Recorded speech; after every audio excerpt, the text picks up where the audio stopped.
اس نے ان کے لیے ایک بچڑا بنا دیا، یعنی ایک بے جان جسم جس میں گائے کی سی آواز تھی۔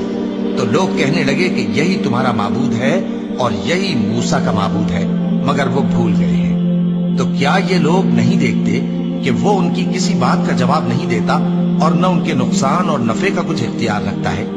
اور ہارون نے ان سے پہلے ہی کہہ دیا تھا کہ لوگوں، اس کے ذریعے تمہیں فتنے میں ڈال دیا گیا ہے، اور تمہارا پروردگار تو رحمان ہی ہے، تو میری پیروی کرو اور میرا کہا مانو۔ وہ کہنے لگے کہ جب تک موسیٰ ہمارے پاس واپس نہ آئے ہم تو اس کی پوجا پر قائم رہیں گے۔ پھر موسیٰ نے ہارون سے کہا کہ اے ہارون، جب تم نے ان کو دیکھا تھا کہ گمراہ ہو گئے ہیں تو تم کو کس چیز نے روکا تھا؟ یعنی اس بات سے کہ تم میرے پیچھے چلے آؤ، بھلا تم نے میرے حکم کے خلاف کیوں کیا؟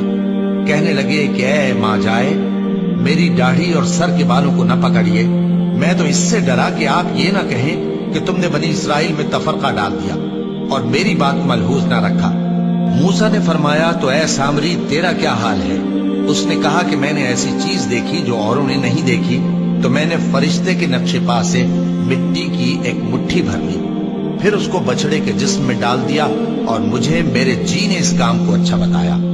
موسیٰ نے کہا جا، تجھ کو دنیا کی زندگی میں یہ سزا ہے کہ کہتا رہے کہ مجھ کو ہاتھ نہ لگانا، اور تیرے لیے ایک اور وعدہ ہے، یعنی عذاب کا جو تجھ سے ٹل نہ سکے گا، اور جس معبود کی پوجا پر تو جمع ہوا تھا اس کو دیکھ، ہم اسے جلا دیں گے، پھر اس کی راکھ کو اڑا کر دریا میں بکھیر دیں گے۔ تمہارا معبود تو اللہ ہی ہے، جس کے سوا کوئی معبود نہیں، اس کا علم ہر چیز پر محیط ہے۔ اس طرح ہم تم سے وہ حالات بیان کرتے ہیں جو گزر چکے ہیں، اور ہم نے تمہیں اپنے پاس سے نصیحت کی کتاب عطا فرمائی ہے۔ جو شخص اس سے منہ پھیرے گا وہ قیامت کے دن گناہ کا بوجھ اٹھائے گا۔ ایسے لوگ ہمیشہ اس عذاب میں مبتلا رہیں گے، اور یہ بوجھ قیامت کے روز ان کے لیے برا ہوگا، جس روز سور پھونکا جائے گا اور ہم گناہگاروں کو یوں اکٹھا کریں گے کہ ان کی آنکھیں نیلی نیلی ہوں گی۔ تو وہ آپس میں آہستہ آہستہ کہیں گے کہ تم دنیا میں صرف 10 ہی دن رہے ہو، جو باتیں یہ کریں گے ہم خوب جانتے ہیں۔ اس وقت ان میں سب سے اچھی راہ والا یعنی عاقل و ہوش مند کہے گا کہ نہیں، بلکہ صرف ایک ہی روز ٹھہرے ہو۔ اور اے نبی صلی اللہ علیہ وآلہ وسلم، لوگ تم سے پہاڑوں کے بارے میں دریافت کرتے ہیں، کہہ دو کہ میرا رب ان کو راکھ بنا کر بکھیر دے گا، پھر زمین کو ہموار میدان کر چھوڑے گا جس میں تم کوئی نشیب و فراز نہ دیکھو گے۔ اس روز لوگ پکارنے والے کے پیچھے چلیں گے اور اس کی پیروی سے انحراف نہ کر سکیں گے، اور رحمان کے سامنے آوازیں پست ہو جائیں گی، تو تم ایک ہلکی آواز کے سوا کوئی آواز نہ سنو گے۔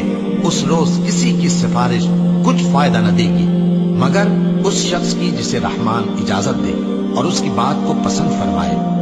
جو کچھ ان کے آگے ہے اور جو کچھ ان کے پیچھے ہے وہ اس کو جانتا ہے، اور وہ اپنے علم سے اللہ کے علم کا احاطہ نہیں کر سکتے۔